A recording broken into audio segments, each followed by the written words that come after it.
Ah, yes, Mr. Alvarez. Bakit napadalaw ka yata dito? Ma'am, nandito ako para ayusin yung grades ko.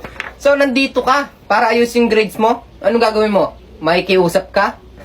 Nako, iho, uunahan na kita. Wala nang magagawa yung pakiusap mo. Kahit dalhin mo pa dito yung magulang mo. Ma'am, huwag kayong magsalita ng tapos. Ha? Nandito ako para mag-offer ng 2 floor wax. Ang ipinagbabawal na teknik. Ang pagdadala ng special project. Ano sa tingin mo, iho?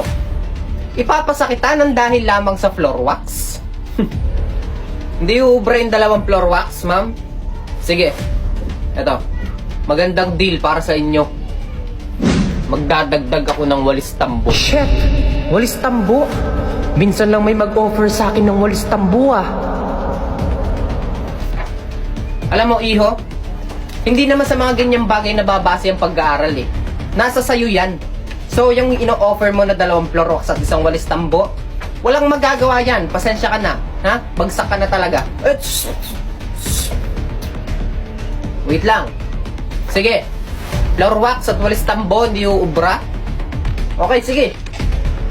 Sasamahan ko na ng 3 bunot. 3 bunot.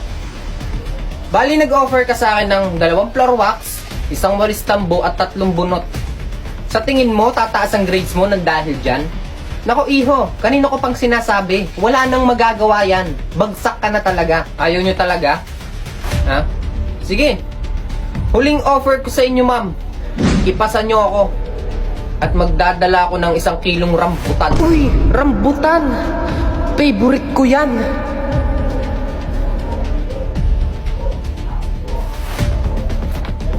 Sige, iho. Ipapasa kita. Ikasa mo. Deal, deal. Pasado ka.